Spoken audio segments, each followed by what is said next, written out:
Nice weather with some breeze today. Makes it kind of hard at times to fly the drone because the wind comes out of nowhere.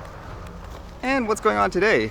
More news, I guess, about people using drones to monitor wildlife, which just makes you think again. How about this one? Apparently it deals with dolphins. This one says drones are following dolphins to spy on their complex social lives.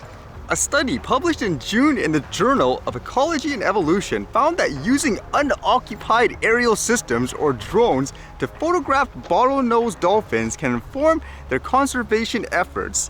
When a dolphin swims up to the surface to breathe, their blowhole and dorsal fin are visible. Measuring the distance between these two body parts can help researchers estimate their total length and therefore the dolphin's age. The team on the study developed a technique of their inferring age based on length for each dolphin measured in a group. My thought would be the same here. Where are all those people who say never fly a drone close to animals and so forth? It says earlier studies on using drone photos to measure the body condition and sizes of large whales showed encouraging results, but this is the first to show how this aerial approach can be used to study smaller mammals like bottlenose dolphins. Saying here, quote, because it is difficult working with free-ranging animals, we could not be sure if it would work out as planned. In the study, the team collaborated with the Swim with the Dolphins program called Dolphin Quest Oahu. I would imagine too the drone has to be pretty close to the dolphin in order to capture this data and so forth. It says, our hope in developing and using this method is that we can quickly monitor the health of free-ranging dolphin populations, said Vivier. This may facilitate the detection of early signs of population changes, for example, a decrease in the number of calves, and provide important insights for timely management decisions. Would you say, again, this is one of those situations of, okay, how come all of a sudden it's okay for people like this to fly that close to an animal when some people argue it gives them a heart attack? Never fly a drone near them. I mean, again, it's great people are using the tech in a good way, but what do you say to all those people that constantly, for example, drone police other people in these ways? Do you actually hold them accountable or do you let them get away with it? Because in my opinion, I think that's a big reason for things like fear-mongering and all that, because there are people who go around saying never do this and that when it comes to, let's just say, a regular individual, but when people like this do it, it's perfectly fine. So they're kind of scaring the people who actually, I guess, generate that type of awareness, showing, hey, there's nothing wrong. It could be educational, for example, or really useful information. I think that's a drawback too, when people don't actually call out people who constantly drone police others like that. That's why I say again, you got to look from the very beginning, because I'm pretty sure there were a lot of lobbyists and fake gurus, for example, that came out saying never do this and that, flying whatever it is, 80 meters in the air, capturing like a whale or something like that. I mean, you should do your research on those people, because I'm sure nowadays, maybe because there's more news about it, they'll kind of stay silent and hope, hey, it never comes up again. But there is the internet nowadays. The track record's pretty much there. You can see those people who drone police others, in my opinion. You should keep that in mind, because they're probably pretty sly too. So I won't mention it now, but they'll find another way to, I guess, try to suppress other people. That actually makes me think of this story that I read recently. I didn't know if it was actually real or if people were just over-exaggerating, but apparently in some parts of the world there were orcas that were constantly ramming into boats and people don't know why. For example, were they attacking them, for example? This one says, orcas are ramming into boats, but experts warn against calling it revenge on humans. Pods of orcas began toying with yachts in 2020, ramming them, spinning them, and in some cases terrifying those on board. This behavior is gaining momentum off the southwest coast of Europe, and experts believe it's being passed from orca to orca. Orcas have snapped the rudders of some boats in half and caused at least 3 sailing vessels to sink, according to the Atlantic Orca Working Group. Their risky behavior was reported in the North Sea near Scotland's Shetland Islands for the first time at the end of June. So again, people are wondering what is going on. Are they attacking these boats because maybe they think it's a threat, for example, just based on generations? Hey, this boat attacked one of us, so always attack them. Some people are theorizing, no, they're just playing, like they're curious and all that. So it's kind of interesting to think about all the theories. Would you be, for example, over the top and say, oh, it's because of all the boats, we gotta ban them all now, for example, stay, I don't know, 100 meters away from all animals in the ocean? I don't see people saying that, for example.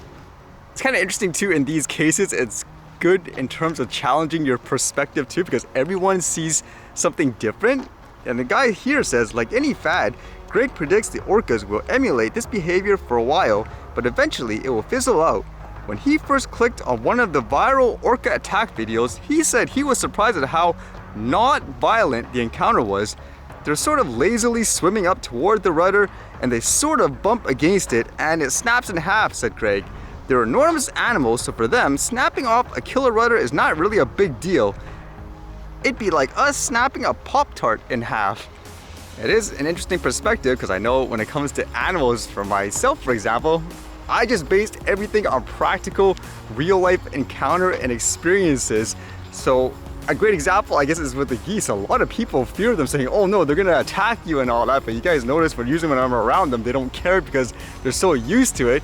But I know many times I would get people who I guess are, I don't know, self-proclaimed PhD animal experts or something like that saying, impossible, look, when it's hissing, it's always going to attack you and so forth. But even from my observation, like there, sometimes when they hiss, it could be because they're really, let's just say, I don't know, excited, like they want something, not necessarily in an angry way, but they want something, let's just say, immediately. That could be a reason why they hiss, or it could be, again, they're trying to scare something away and they want to attack it. You have to see like the whole situation as well. That's why I find stuff like this really fascinating.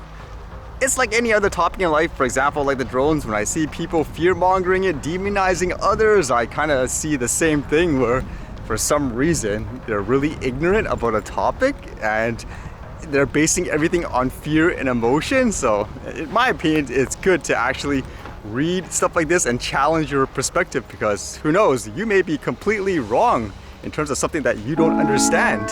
So don't prejudge immediately.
Alright, see you guys later.